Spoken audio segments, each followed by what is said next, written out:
Okay, so we wrote a little program to look at the sum of the divisors for I squared. Yeah. So we just started at 1, we went up to 10, we incremented the I plus plus, and we printed I and the total divisors of I squared. So for 1, I squared is just 1. Yep. And the sum of the divisors of 1 is? It's just 1. Okay. For 2, 2 squared is? 4. And the sum of the divisors of 4 is? 7. 7. Okay. For 3, 3 squared is 9. The sum of the divisors is 13. Okay. Yep. And you notice these were all odd, and then we went out, we could do it like 100 times and go down, and it always seems to be odd, this sum. Yeah. So that's a great thing to notice. So the question is, why would that be true? Well, I think it's true because for an even score, like for 4 squared, Okay. you always have one odd number at least in the sum of the divisors, All right. which for the all even squares in that case would be 1. All right. But you always have an odd number of odd numbers in each sum of divisors. Why? That would certainly make the sum odd. And in fact, that's the only way to make it odd, because no matter how many even numbers you have, that's always going to contribute an even amount to the sum. So why do you always have an odd number of divisors? I mean, doesn't that seem odd?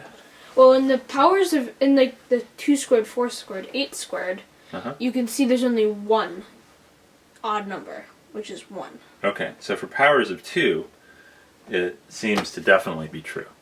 Yeah. For any power of 2, we only would have one odd divisor. Okay. What about for, say, 3 squared? What happens? Well, 3 squared. Well, then you have 1 and 9 and 3. So even if you have all odd numbers, you still have an odd number of odd numbers. Because one of the odd numbers has to go because it's a repeat of another one. Okay. So that's interesting. So for odd squares, sorry, for squares that only have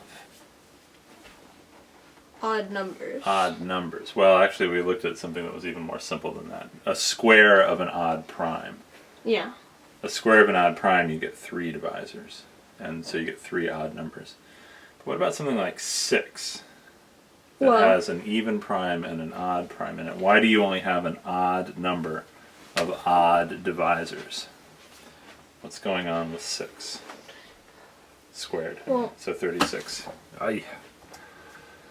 you have 1 and 36. Then you have 2 and 18.